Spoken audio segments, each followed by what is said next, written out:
না হাবিবুল্লাহ বলছে। হাবিবুল্লাহ কেন বলছে? খলিলুল্লাহ কে, জলিউল্লাহ কে, তারপরে কালিমুল্লাহ কে, এইগুলির বয়ান করা তো অনেক সময় তো বুঝার জন্য একটু বলুন। হাবিবুল্লাহ খলিলুল্লাহ হল যিনি আল্লাহর জন্য সর্বদা পাগল, যিনি আল্লাহকে খুশি করার জন্য সর্বদা পাগল, তাকে কি বলা হয়? খলিল। কেমন পাগল? যেমন একদিন আল্লাহ তাআলা জিবরাইল ইসলামকে পাঠাইলেন, দেখো ইব্রাহিমের কতটুকু মহব্বত আমার প্রতি আছে, তুমি একটু টেস্ট করে দেখো। জিবরাইল ইসলাম আইসা আল্লাহকে একটা ডাক দিছে, বলে ইব্রাহিম ইসলাম কয়, ভাই তুমি কে? তোমার জানার দরকার নাই, তুমি যে আল্লাহু আকবার বলছো এটা আরেকটা বার বলো। জিবরাইল ইসলাম কয়, না আমি মাগ না বলি, একবার বলছি মাগ না, আর মাগ না। কি চাও? তুমি কি দিবে এটা বলো।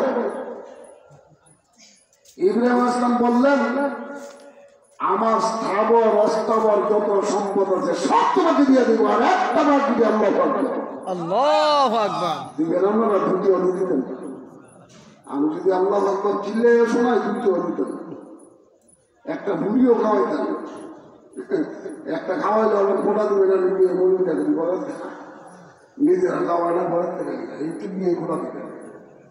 অথচ আল্লাহ আকবার শুনেছি। আমাদের জাতির পিতা, জাতির পিতা কে? ইব্রাহিম আলাইহিস সালাম। আল্লাহ নিজে বলছেন মিল্লাত আবিকুম ইব্রাহিম। জাতির পিতা বছর বছর বদলায় না। জাতির পিতা কি? আল্লাহ যেটা বলছেন এটা ঠিক না, মানুষ যা বলে তা ঠিক। যদি আল্লাহর বলার সাথে তারুজ হয়, আল্লাহর বলার খেলাফ হয়, উল্টা পৃষ্ঠ হয়, এটাকে কখনো মানা যাবে না। জাতির পিতা, মিল্লাতের পিতা কে? ইব্রাহিম ও খলিলুল্লাহ। মিল্লাত আবিকুম ইব্রাহিম। বাপ হলে ফেরাউনের নাম রাখা লাগে না? আপনার সন্তানের কেউ নাম রাখছে? সন্তান রাখছে না আপনি রাখছেন? আমরা রাখছেন। আমাদের জাতির পিতা ইব্রাহিম খলিলুল্লাহ, উনি আমাদের নাম রাখবে না? আল্লাহ নিজে বলছেন হুয়া সাম্মা, এই নামটা আমি রাখি নাই, তোমাদের জাতির পিতা তোমাদের নাম রাখছে মুসলমান। এই মুসলমান নামটা কার রাখা? আমাদের বাবার রাখা, বাবা রাখছে আমাদের আব্বা। জাতির পিতা মুসলমান। সুতরাং তিনি সত্যিকারের জাতি। সেই জাতির পিতা বলছেন যে আমার স্থাবর অস্থাবর যত সম্পদ আছে সব তোমাকে দিয়ে দেবো, তুমি আরেকটা বার আল্লাহু আকবার আল্লাহ করে রাখবে। জিবরাইল ইসলাম আবার আল্লাহু আকবার লাগাবে। এইবার তো আগ্রহ আরো বাড়ছে। এইবার ভাই আরেকটা বার তোমার তো সম্পত্তি না, আপনি দেখেন স্থাবর অস্থাবর যা সম্পদ সব দিয়ে দিচ্ছ, আমি তো মাগলে তোমার আল্লাহ করে ডাক শোনা, এখন আর কি না। এইবার ইব্রাহিম ইসলাম বলেন যে আমার কাছে আর একটা সম্পদ আছে। কি দিবা বাবা? এবার যদি তুমি আমাকে আল্লাহু আকবার ডাক শোনাইতে পারো, তাহলে আমি ইব্রাহিমের জানটা তোমাকে দিয়ে দেবো। কি মনে করছেন? কি মনে করছেন? ইব্রাহিম ইসলাম কত মহব্বত করতেন আল্লাহ। তারপরে আল্লাহ নাম দিয়েছেন তার খলিলুল্লাহ, যিনি জীবনের সর্বস্ব আল্লাহ নামের জন্য বিলীন করে দিতে পারেন, তার নাম কি? খলিলুল্লাহ।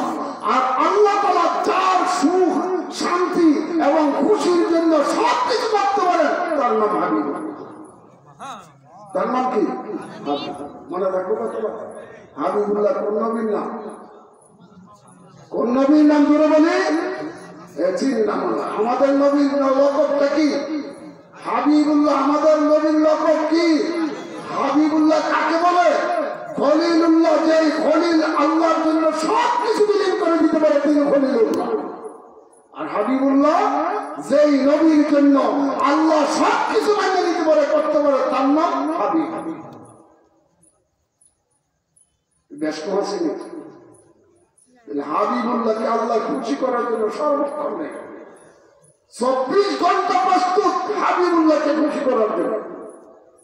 ইব্রাহিম আলাইহিস সালাম মরণ পর্যন্ত প্রস্তুত ছিলেন আল্লাহকে খুশি করার জন্য। আল্লাহ তো ইব্রাহিম তুমি বুঝে গেলে একটা সন্তান পাইবা। ইব্রাহিম আলাইহিস সালাম তো আল্লাহ আমার সঙ্গে কি করবো, আমার বয়স 120 বছর, বোর বোর এই 80 বছরের বুড়ির ঘরে সন্তান হইব আমি দিলে কোনো অসুবিধা নাই কেউ ঠেকায় রাখতে পারে আমি দিতে পারি দিতে একটা সন্তান নাম রাখছে ইসমাইল ইব্রাহিম খুশি 120 বছরের সন্তান হয়ে যাবে সন্তানের কোথায় রাখবে কি করবে